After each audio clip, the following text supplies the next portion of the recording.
Our next report is located much deeper into County Kerry, in fact in Killorglin. And what else there but Puck Fair, drawn from 1965, a discovery programme, shot in black and white. And look here in particular at the sequence about the itinerant problem of that year. The whole thing is just too wonderful for words. It reminds me so much of Tijuana, Mexico. It's just too fantastic, you know. I just haven't recovered since last night. I don't think the Lammas Fair would hold candles to the Puck Fair. There are three theories about Puck Fair. There is the Freudian theory that the puck goat is, of course, a fertility symbol. Then there is the other theory, which is promulgated by the people of Killorglin, that in the 17th century a puck goat saved the town from extermination. My own particular theory is that the puck goat is the very first tourist gimmick ever invented.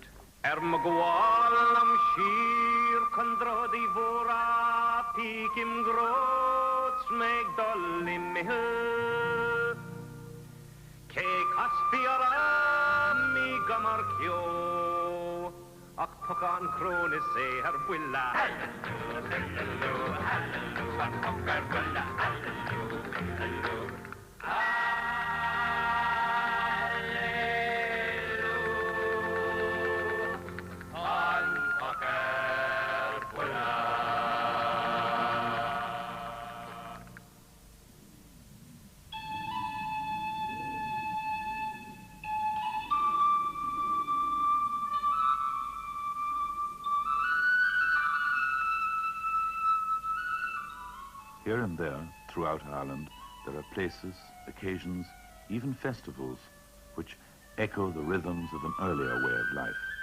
They draw the imagination into areas where myth, history, and religion meet and overlap.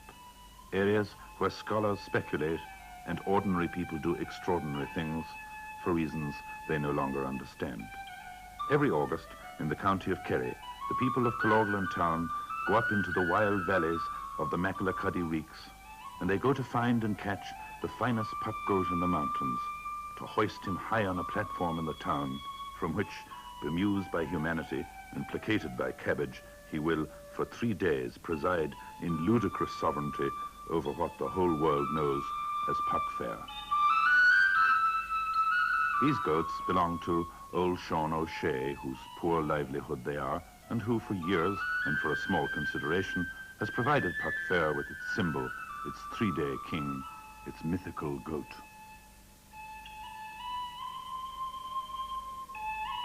What is this Puck Fair? Kerry people themselves say it's just a big fair and cattle market. Others wonder whether or not Puck has a pagan origin. Is it connected with the Feast of Lunasa, held to celebrate the beginning of the harvest? Or a primal rite, etched almost out of memory by centuries of Christianity? Or was the goat introduced by sensible Norman overlords who tried to discipline an existing fair and gave it, as a symbol, an unlikely goat?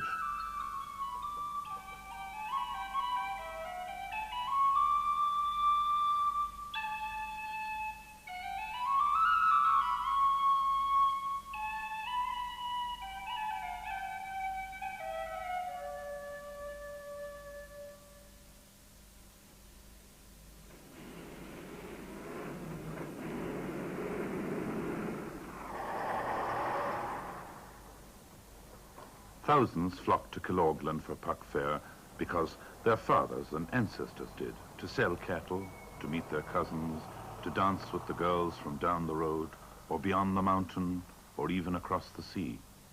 Tourists come from far away to Puck, attracted by some hope of carnival, some hint of fiesta, by something unusual stirring in Kerry, something their modern world can't provide.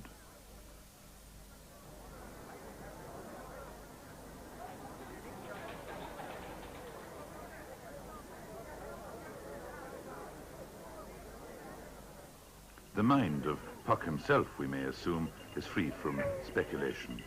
They've kept him in his shed for a few days before the fair to accustom him to the change from the rocks and the heather. They've trimmed and manicured him until, beyond all doubt, he's the most elegant billy goat in the length and breadth of the kingdom of Kerry. His 72 hours of glory are at hand.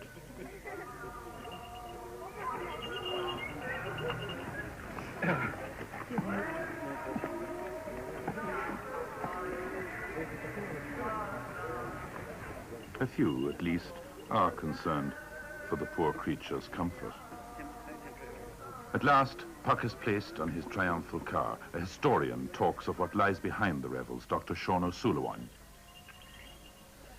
For the origin of Puck Fair, we must go back roughly 800 years to the time that the Normans came to Ireland.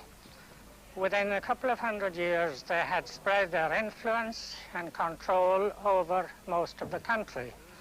And in this district here in Kerry, their influence extended all over North Kerry and down as far as the River Main, which is just a few miles from us here at Castlemaine. Now, North Kerry then came to be ruled by the Fitzgeralds. And here in the south, at the back, where the MacLacuddy Reeks and Kenmare and West Cork are, that was all under the influence and suzerainty of the McCarthy Moor. Now, the point is that the Lown Valley, just down here near us, is a very good stretch of rich land.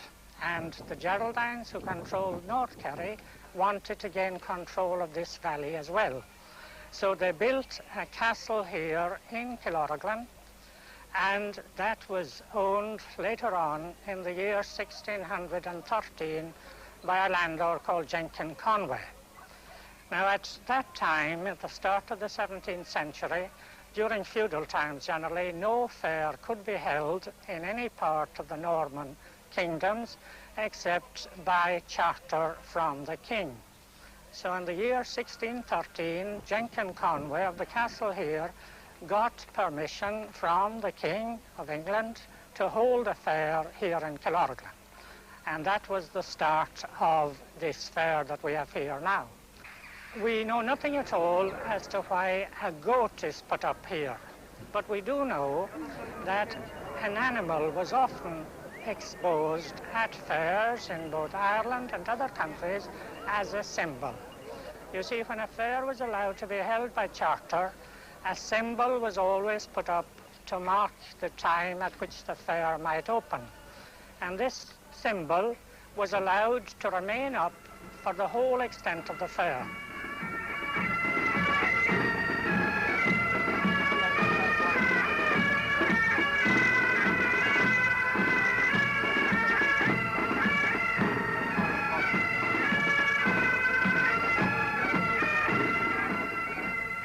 Now, here in Ireland, we know of 4 fairs altogether where an animal was exposed, like the Puck goat here. In Capawhite in County Tipperary, in Mullinavat in County Kilkenny, and at Greencastle near Carlingford in County Down. So we see that the exposure of an animal at a fair is not something unique.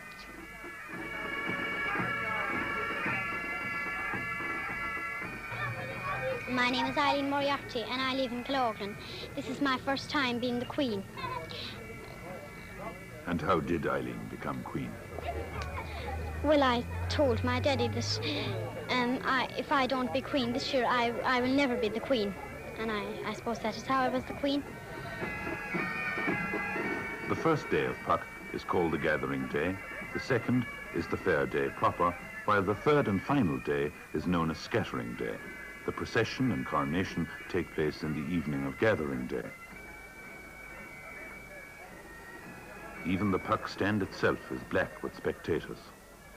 Friends, no doubt, of the committee.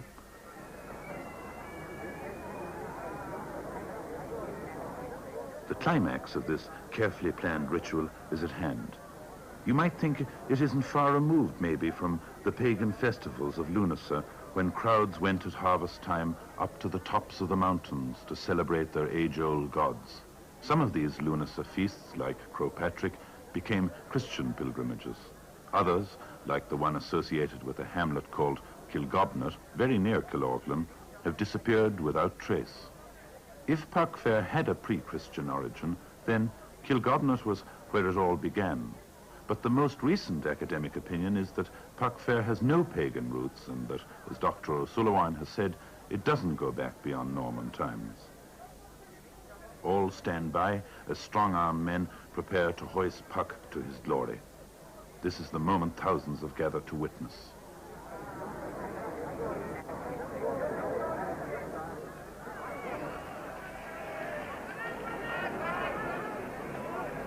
Now to the hoisting of the Puck. This job has to be done slowly and carefully, little by little. Slowly.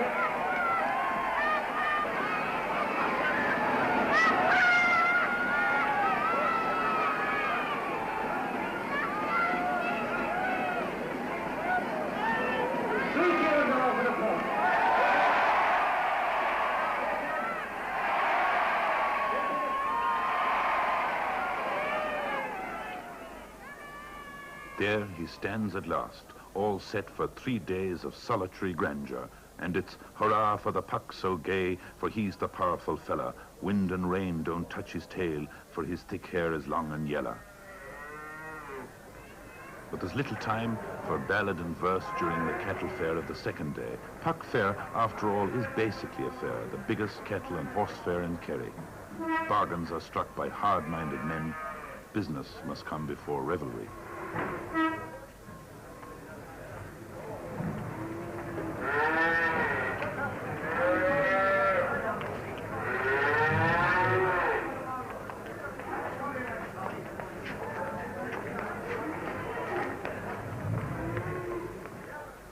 Hard cash has always played an important part in Puck, from the Normans who founded the fair down to the farmers who keep it alive to this day.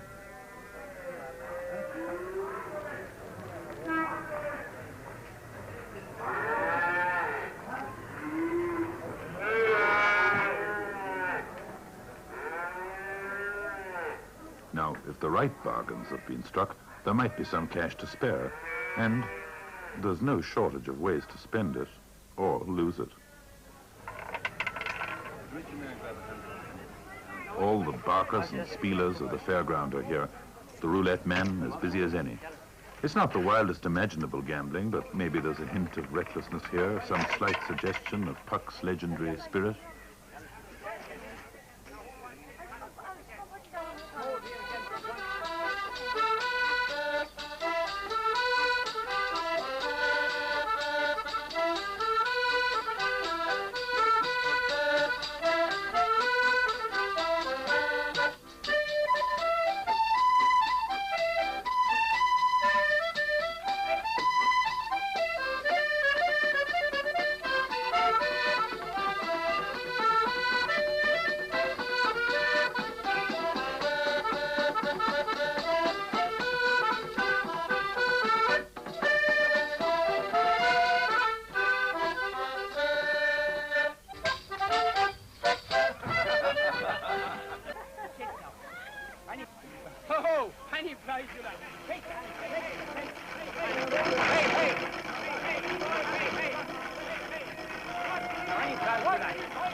American Bazaar, with a cottage up in Gerrardstown.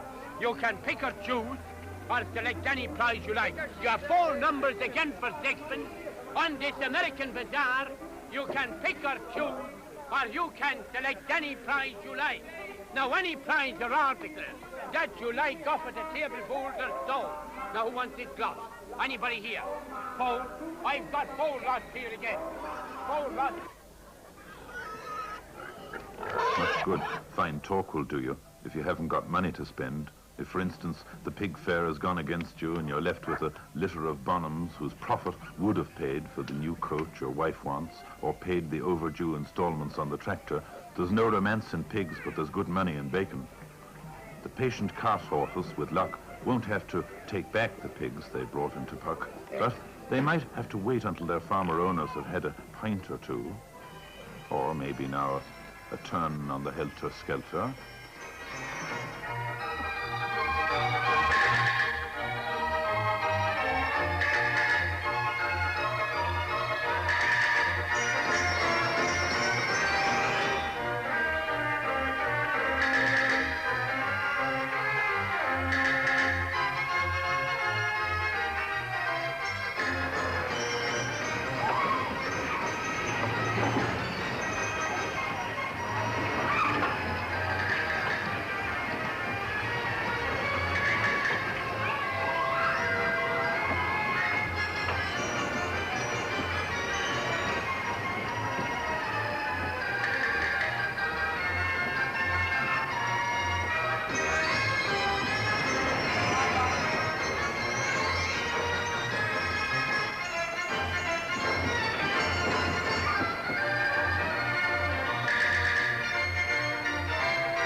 There's the tradition of fun and merriment, but there's still another business aspect of Puck at the horse fair, and a good horse fair it is too. Horse tanglers and farmers meet. There'll be Sheridans there, the greatest horse dealers of them all. They'll all be there, all the men who can really judge a good animal.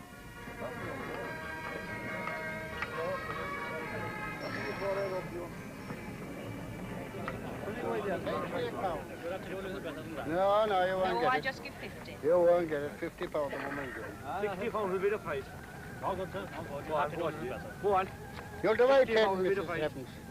You'll divide 10 there with him, 65. 55. I'll give him 50. No. £60 will be the price if you want to buy. Can we get £60 for him? £60 will be Then I'll give her a fiver for luck. You'll give her a fiver for luck and give over that. Give her a fiver for luck. £55, you give me the fiver out. Yeah, well, you'll give her a fiver back out of that. That'll be the price of him, £55. £60 will treat the woman decent. Come on, ma'am, you'll take him. I'll give him 55 in the 5 out. You have it now. Take him now, then. Go on, Mrs. Go on, give him away, Doc. And fiver for luck. Sold to Mrs. Evans. That's the stuff to give. Puck Fair wouldn't be Puck Fair without its tinkers. They come to Killorglin from all over Ireland and give Puck the name of being as much a tinker festival as anything else. Until recently, they brought their tents and caravans right into the town until the county council banned them. Well, I am a member of the local committee of Puck Fair and a member of the Kerry County Council. The councils stand on this issue of the inhabitants parked on the bridge and on the side of the Killarney Road were very clearly defined in 1960. Due to representations made by the people of this town to the County Council, the County Medical Officer of Health at that time investigated the hygienic conditions under which these people lived, and he reported back to the council that they were indeed very unsatisfactory. After that, the county engineer investigated the traffic conditions, and they were very chaotic before, during and after Puck. Especially during Puck, when you had all these caravans along the side of the road and kids liable to run across the road at any particular time, like, no control kept over them very much. It was highly dangerous. A motion came up under the normal notice of motion at the council asking that a prohibition area be set up, and this was done in late 1960, I think it was. It was done under the Local Government Sanitary Services Act of 1948, and this prohibition order prohibited the erection of temporary dwellings within 3/4 of a mile of the Garda barracks in any direction around town. And how do the travelling people feel about being treated as second-class citizens?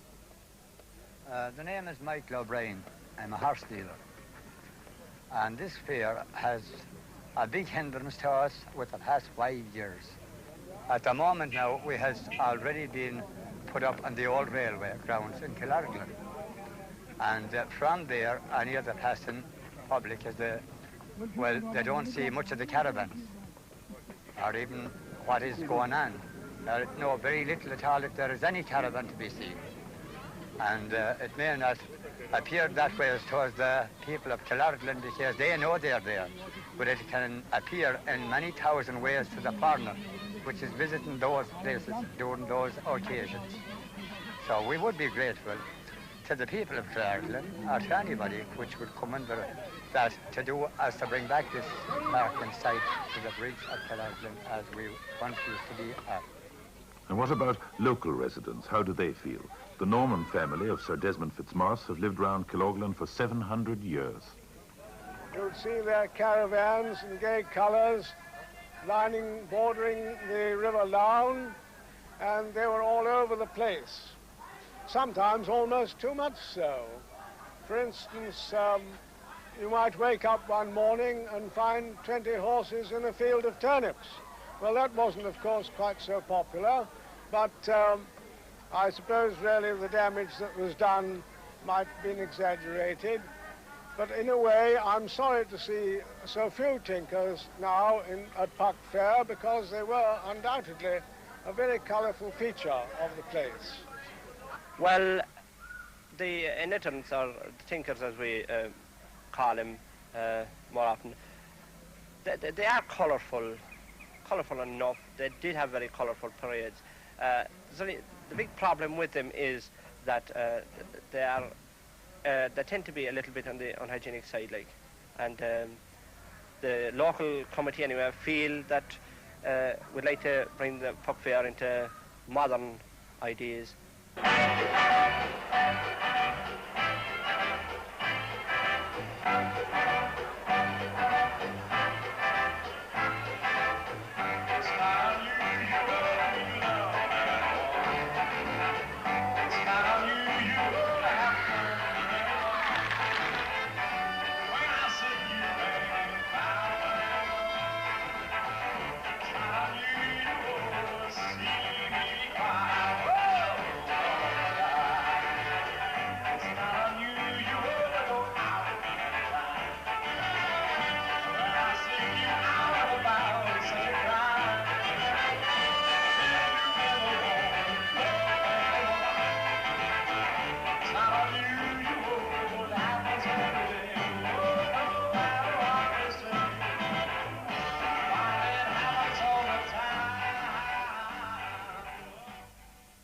Well, if you're too young to be interested in dancing, the Wheel of Fortune still turns on into the night.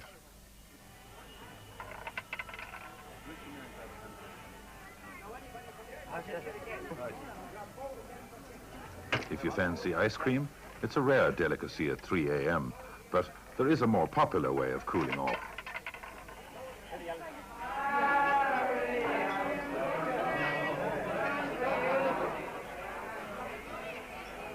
At Puck, there's not in fact much drunkenness. The town's publicans may make a fortune, but it doesn't go to their heads.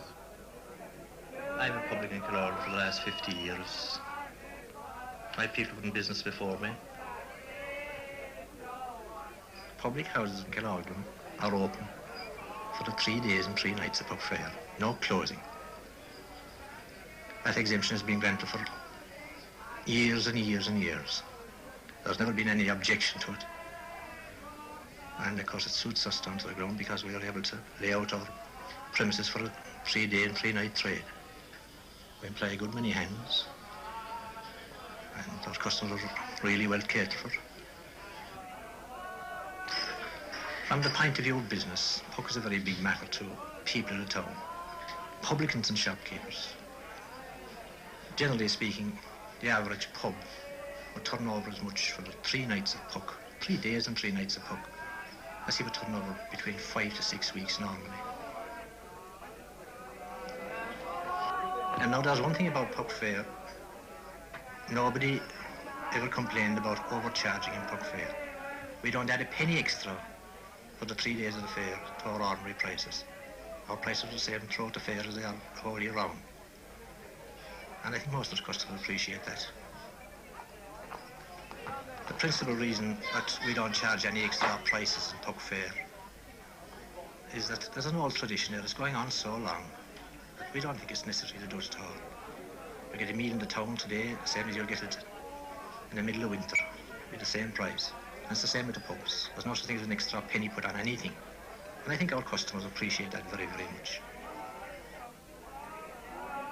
Well, I've often asked myself the question, what brings people to Puck?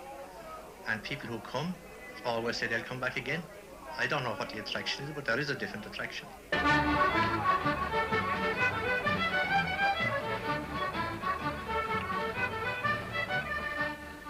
Killorglin has no factories and just one industry, Puck Fair. It was there before any of us remember, and from the looks of things, King Puck will reign at Killorglin for many a year to come.